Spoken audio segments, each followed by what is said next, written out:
Dans un village amérindien niché au cœur d'une forêt ancestrale, vivait un vieux sage, Cherokee.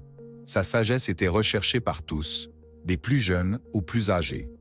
Un soir, un jeune garçon du village, tourmenté par des émotions contradictoires, décida d'aller voir le vieux sage pour lui demander conseil. « Grand-père, j'ai l'impression qu'il y a une bataille à l'intérieur de moi.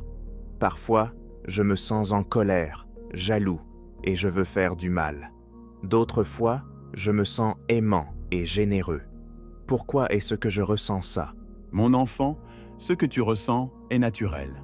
Chacun d'entre nous porte en lui deux loups qui se battent constamment. L'un des loups est mauvais.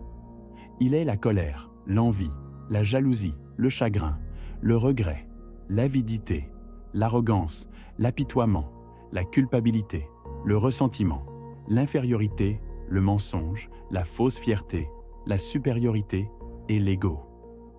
L'autre loup est bon. Il est la joie, la paix, l'amour, l'espoir, la sérénité, l'humilité, la bonté, la bienveillance, l'empathie, la générosité, la vérité, la compassion et la foi. Le jeune garçon resta silencieux, méditant sur les paroles du sage. Mais comme beaucoup d'entre nous, il avait du mal à saisir pleinement le sens de cette leçon. Et lequel des deux loups va gagner, grand-père? Celui que tu nourris, mon enfant.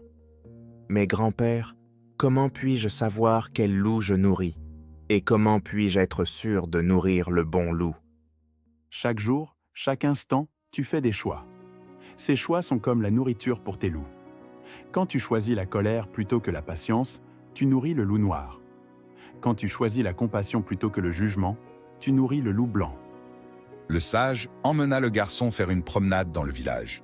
Ils observèrent les villageois vaquer à leurs occupations, faisant face à divers défis et interactions. Regarde ces enfants. Ils ont le choix entre se battre ou partager. Quel loup nourrissent-ils selon toi?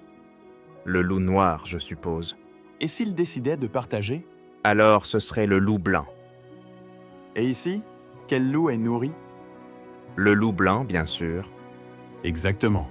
Chaque acte de bonté, aussi petit soit-il, nourrit le bon loup.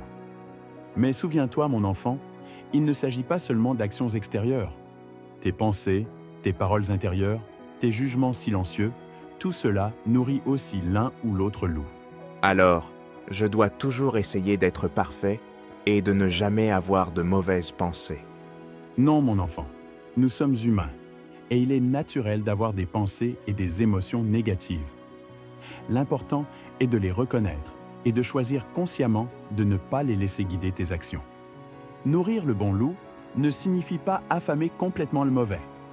Il s'agit de trouver l'équilibre, de comprendre ta nature et de faire des choix conscients pour devenir la meilleure version de toi-même.